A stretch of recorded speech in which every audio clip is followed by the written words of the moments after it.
Hi friends, good evening. ఎలా ఉన్నారు? Welcome to Tirupati vlogs. ఈరోజు నేను ఒక స్పెషల్ బ్రేక్ఫాస్ట్ ఐటమ్ని ఎలా చేయాలో నేను ఈ వీడియోలో షేర్ చేయాలనుకుంటున్నాను. సో అదేంటంటే స్టఫ్డ్ ఇడ్లీ అనమాట. సో స్టఫ్డ్ ఇడ్లీ అంటే మనము లోపల ఇడ్లీ అంటే మామూలుగా ఇడ్లీ పిండితో పోస్తాము, అలా కాకుండా అన్ని వెజిటేబుల్స్ వేసి మనకి ఏ ఇష్టమో అవన్నీ కూడా వేసి ఎలా చేయాలో ఇప్పుడు నేను ఈ వీడియోలో షేర్ చేస్తున్నాను. సో అది ఎలా చేయాలో, వాటికి ఏమేమి తీసుకోవాలో ఇప్పుడు చూసేస్తామా. దీనికోసం నేను ముందుగా 4 పొటాటోస్ తీసుకొని ఈ విధంగా కట్ చేసుకొని బాయిల్ చేసుకున్నాను. సో బాయిల్ చేసుకున్నాక ఈ విధంగా మ్యాష్ చేసుకున్నాను. మెత్తగా ఇలా మ్యాష్ చేసుకున్నాక ఒక చిన్న ఆనియన్ తీసుకొని ఈ విధంగా కట్ చేసుకున్నాను. తర్వాత వచ్చి మనకి ఏమేమి వెజిటేబుల్స్ ఉంటే వాటినన్నీ కూడా కట్ చేసుకోవచ్చు. నేనైతే ఒక చిన్న టమాటో కొద్దిగా కట్ చేసుకున్నాను. బీన్స్, క్యారెట్, ఇది వచ్చి పచ్చి బఠానీ, వీటితో పాటు కొత్తిమీర కూడా ఈ విధంగా కట్ చేసుకున్నాను. టమాటా అనేది కొద్దిగా వేసుకుని చాలు, నేను ఫ్లేవర్ కోసం యూస్ చేశాను. ఇది ఎక్కువ వేసుకున్నామంటే వాటర్గా అయిపోతుంది, అందుకని నేను కొద్దిగానే తీసుకున్నాను. ఇవి కట్ చేసుకున్నాక స్టవ్ పైన పాన్ పెట్టుకొని కొద్దిగా ఆయిల్ వేసి అందులో ఆవాలు వేసి చిట్లించుకుందాము. దాంతోపాటు జీలకర్ర కూడా యాడ్ చేసుకొని ఫ్రై చేసుకుందాము. ఇది వచ్చి పచ్చి శనగపప్పు, దాంతోపాటు ఉద్దిపప్పు కూడా వేసుకొని ఫ్రై చేసుకుందాము. సో ఇలా ఫ్రై చేసుకున్నాక ఇప్పుడు మనము ఇందులో ఆల్రెడీ మనము కట్ చేసుకున్నాం కదా ఆనియన్స్, చాలా సన్నగా కట్ చేసుకున్నాము, అవి కూడా వేసి ఫ్రై చేసుకుందాము. చూడండి, సో ఇవి ఎక్కువగా వేగాల్సిన అవసరం లేదు, జస్ట్ ట్రాన్స్పరెంట్గా వేగితే చాలు. సో ఇవి వేగేటప్పుడు మనము పసుపు, దాంతోపాటు సాల్ట్ కూడా యాడ్ చేసేసుకుందాము. సో ఇది యాడ్ చేసుకోవడం వల్ల ఆనియన్స్ అనేవి కొంచెం త్వరగా ఫ్రై అవుతాయి. చూడండి, ఆనియన్స్ అనేవి ఫ్రై అవుతున్నాయి కదా. సో ఇవి ఫ్రై అయ్యేటప్పుడు మనం కట్ చేసుకున్నాం కదా వెజిటేబుల్స్, సో వాటిని వచ్చి నేను బీన్స్, క్యారెట్ 2 ఇందులో వేసి ఫ్రై చేసుకుంటున్నాను. సో మనం సన్నగా తరుక్కున్నాం కాబట్టి ఇవి ఈ ఆయిల్లోనే మనం ఇలా ఫ్రై చేస్తున్నాం అంటే బాగా బాయిల్ అయిపోతాయి. చూడండి, సో ఇలా కొద్దిసేపు ఇలా కలుపుతూ ఉన్నామంటే ఫ్రై అవుతాయి. కావాలంటే మనం ప్లేట్ క్లోజ్ చేసుకొని ఫ్రై చేసుకున్నామంటే ఫ్రై అయిపోతాయి. కావాలంటే వీటిని మనము కుక్కర్లో కూడా బాయిల్ చేసుకొని ఇలా ఫ్రై చేసుకోవచ్చు. సో ఇవైతే దాదాపు బాయిల్ అయిపోయాయి. ఇప్పుడు ఇందులో మనం ఆల్రెడీ కట్ చేసుకున్నాం కదా టమాటో, పచ్చి బఠానీ కూడా యాడ్ చేసుకొని ఫ్రై చేసుకుందాము. వీటికేమి ఎక్కువ టైం పట్టదు, మనం తీసుకుంది పచ్చి బఠానీనే కాబట్టి తొందరగా ఉడికిపోతాయి. సో ఇలా కొద్దిసేపు ఇలాగే మనం ఫ్రై చేసుకున్నామంటే ఆయిల్లోనే ఇవి బాగా బాయిల్ అయిపోతాయి. సో బాగా ఉడికిపోతాయి మెత్తగా. కావాలంటే వాటర్ కూడా కావాలంటే కొద్దిగా యాడ్ చేసుకొని మనము ఉడికించుకోవచ్చు. సో మనకైతే పెద్దవాళ్ళం కాబట్టి లైట్గా ఉడికినా కూడా మనకు సరిపోతుంది, కానీ చిన్నపిల్లలు ఉంటే కొద్దిగా ఇలా వాటర్ వేసుకొని బాయిల్ చేసుకోవచ్చు. వాటర్ వేసిన దాకా ఇలాగే కొద్దిసేపు బాయిల్ చేసుకున్నామంటే ఇవి బాగా ఉడికిపోతాయి. ఇప్పుడు ఇందులో కొద్దిగా కారము, దాంతోపాటు ధనియా పౌడర్ కూడా యాడ్ చేసుకుందాము. సో ఇది వచ్చి జీలకర్ర పౌడరు, ఈ 3 వేసుకొని బాగా కలుపుకుందాము. సో మీకు కావాలంటే అల్లం వెల్లుల్లి పేస్ట్ కూడా వేసుకోవచ్చు, టేస్ట్ బాగుంటుంది. నేనైతే ఇందులో యాడ్ చేయలేదు. సో ఇవన్నీ వేసిన తర్వాత మనం ఇలా బాగా కలుపుకొని ఆల్రెడీ మనం మ్యాష్ చేసుకున్నాం కదా పొటాటోస్ని, సో అది కూడా వేసేసుకొని బాగా ఇలా ఫ్రై చేసుకుందాము. చూడు, అంత బాగా మిక్స్ అయ్యే విధంగా. ఇప్పుడు దీన్ని టేస్ట్ చూస్తాము అన్నీ సరిపోయాయా లేదా అని. సో ఏమైనా సరిపోకపోతే ఇందులో యాడ్ చేసుకుందాము. ఇది వచ్చి కొత్తిమీర కూడా ఇందులో యాడ్ చేసేసుకొని దీన్ని కూడా బాగా ఇందులో మిక్స్ చేసేసుకుందాము. సో ఇదంతా బాగా మిక్స్ అయిపోయింది కదా.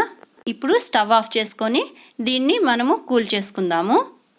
చూడండి, ఇదైతే బాగా కూల్ అయిపోయింది. టేస్ట్ చూశాను, చాలా టేస్టీగా వచ్చింది ఇది వచ్చి. సో ఇది కూల్ అయిపోయిన తర్వాత ఇప్పుడు దీన్ని మనము ఈ విధంగా రౌండ్గానే చేసుకోవచ్చు, లేకపోతే వడలాగా తడతాం కదా. సో ఈ విధంగా కూడా రౌండ్గా ఇలా చేసుకోవాలి. ఇది వచ్చి మనము మన ఇడ్లీ సైజుని బట్టి మనము చేసుకోవాలి. ఇడ్లీ పెద్దదిగా ఉండేవాళ్ళు, పాత్ర అనేది పెద్దదిగా ఉండేవాళ్ళు ఇలా పెద్దగా చేసుకోవచ్చు. కొంచెం చిన్నగా ఉండేదైతే కొంచెం చిన్న రౌండ్స్గా చేసుకొని ఒక ప్లేట్లో పెట్టుకుందాము. సో చూడండి, నేను వచ్చి నా ఇడ్లీ పాత్రలు, నా ఇడ్లీ వచ్చే సైజుని బట్టి నేను ఇలా ప్రిపేర్ చేసుకుంటున్నాను. మీరైతే మీ ఇడ్లీ ఏ సైజులో ఉంటుందో దాని ప్రకారం మీరు రెడీ చేసుకోవచ్చు. దీన్ని రౌండ్స్గా చేసుకోవచ్చు, ఈ విధంగా వడలాగా చేసుకోవచ్చు. సో అది మీ ఇష్టం అనమాట. ఇలా చేసేసుకున్నాక ఇప్పుడు మనము ఇడ్లీ పాత్రలో ఇడ్లీ అనేది ఎలా పెట్టుకోవాలో చూపెడతాను. ఇది వచ్చి నేను ఆల్రెడీ ఆయిల్ అనేది ఇందులో పూసేసాను. సో సో ఇది వేసాక ఇప్పుడు ఇడ్లీ పిండి అనమాట తీసుకొని, సో దీంట్లో కొద్దిగా అనమాట హాఫ్ వరకు నేను పోస్తున్నాను కదా, అలా ఇడ్లీ పిండి పోసిన తర్వాత మనం ఈ విధంగా రౌండ్గా చేసుకున్నాం కదా పొటాటోను దాన్నంతా, సో ఈ విధంగా పెట్టేసుకోవాలి. ఇలా పెట్టేసుకొని ఇప్పుడు దీనిపైన మళ్ళీ ఇడ్లీ పిండి అనేది వేసుకోవాలి. సో ఇడ్లీ పిండి కలుపుకోవడం మీకు ఆల్రెడీ తెలిసి ఉంటుంది కాబట్టి నేను అదైతే చెప్పలేదు. సో ఈ విధంగా అది కనపడకుండా పెట్టాం కదా అది, సో అది కనపడకుండా ఇలా కవర్ చేసుకునే విధంగా మనము ఇడ్లీ పిండిని మళ్ళీ దానిపైన వేసుకోవాలి. సో చూపెడతాను మళ్ళీ ఒకసారి, మిగిలినవన్నిటికి కూడా ఎలా వేసుకోవాలో చెప్తాను. ఫస్ట్ మనము హాఫ్ గంట లేదంటే అందులో కొద్దిగా వేసుకొని అన్ని హోల్స్లోనూ వేసుకుందాము. ఇలా వేసుకున్న తర్వాత మనం వచ్చి ఆ రౌండ్ బాల్స్ అయినా సరే ఇదే విధంగా పెట్టుకోవచ్చు, ఇలా వడల్లాగా చేసుకున్నా సరే నో ప్రాబ్లం, అది మీ ఇష్టము, మీకు ఏ విధంగా కావాలంటే ఆ విధంగా చేసుకోవచ్చు. నేనైతే ఈ విధంగా చేసుకున్నాను. ఇలా చేసేసుకొని ఇవన్నీ ఈ విధంగా పెట్టేసుకుందాము. ఇలా పెట్టేసుకున్నాక ఇవి మనకి కావాలంటే, మీరు కావాలంటే పైకి ఉన్నాయంటే కొద్దిగా జస్ట్ ఫింగర్తో అలా లోపలికి వత్తామంటే లోపలికి వెళ్ళిపోతుంది. So no problem.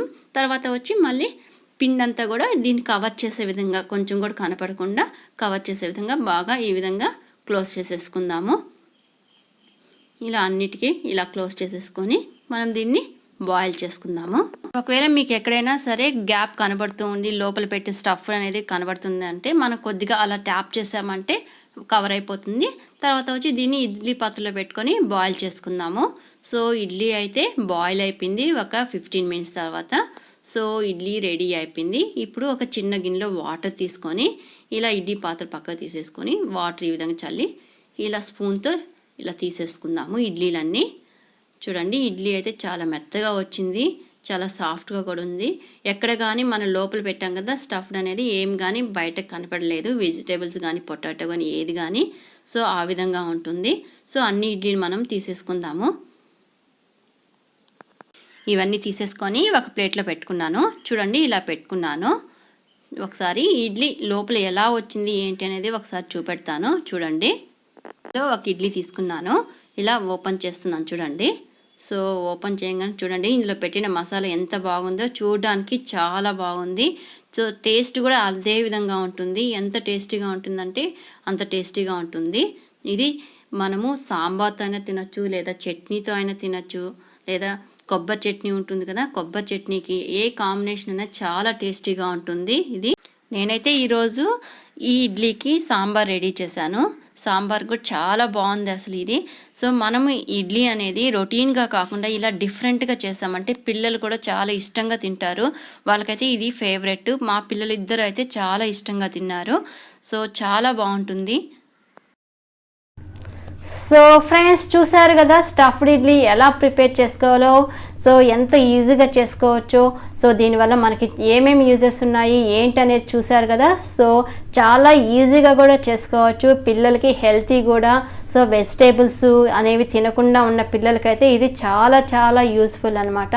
So morning బ్రేక్ఫాస్ట్లోకి తీసుకున్నామంటే అన్ని వెజిటేబుల్స్ మన బాడీకి చేరుతాయి. సో అందులో ఉన్నటువంటి విటమిన్స్, మినరల్స్ అన్నీ మనకి అందుతాయి. సో తప్పకుండా మీరు కూడా రెడీ చేసుకొని ఎలా ప్రిపేర్ చేసుకోండి. సో ప్రిపేర్ చేసుకున్నాక మీరు టేస్ట్ చేసి ఆ రిజల్ట్ని నాకు కమెంట్ చేయండి. సో ఈ వీడియో మీకు నచ్చినట్టయితే లైక్ చేయండి, షేర్ చేయండి. అలాగే ఇంతవరకు నా ఛానల్ని సబ్స్క్రైబ్ చేసుకోకపోతే సబ్స్క్రైబ్ చేసుకోండి. Thanks for watching. Thank you.